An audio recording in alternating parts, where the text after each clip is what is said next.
in the midst of it. You see, what Elijah is going to learn as well, that even in the midst of my drought, I can return thanks to God, right?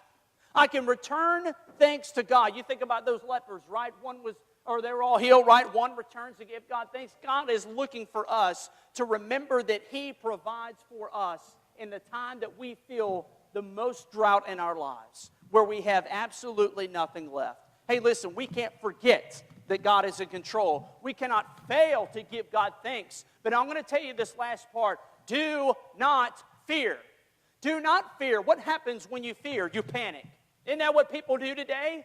In the pandemic several weeks ago, everybody freaking out, going to buy up all the toilet paper in the world. You see, all along, do you not think that God has His hands on you? If He's had His hands on the sparrow, if He has His hands on the lilies of the valley, if He has His hands on each and everything in creation, do you not think that He still has His hand upon you? Don't forget that. And once you remember that, it helps you not to panic and be in absolute fear. But I want to remind you of this last thing here.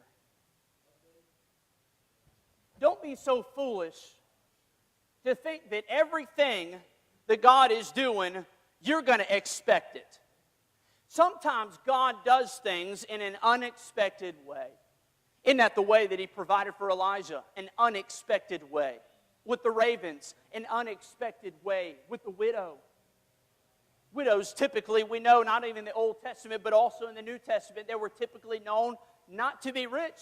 They didn't have very much money and finances, not a whole lot of resources. And yet God is teaching him, when your resources have dried up, I will provide for you, in many times in miraculous ways.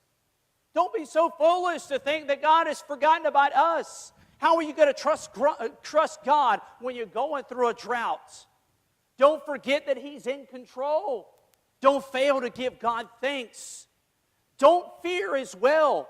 And don't be so foolish to think that when God does something, we should expect it in one way and only that way, because God can do things in an unexpected way. Amen? Let me give you an example here, and I'll close it out. You see, when I got out of the Navy, that first year was a bad year. That first year we had a lot of questions. That first year we wondered where this was going to come and how everything was going to come together.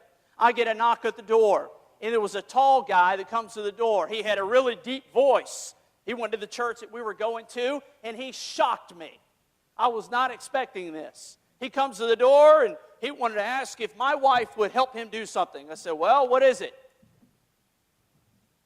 This tall, deep-voiced guy, who's also a mechanic, says, I would like to see if your wife would help me do some kind of virtual redesign of my apartment. She can kind of do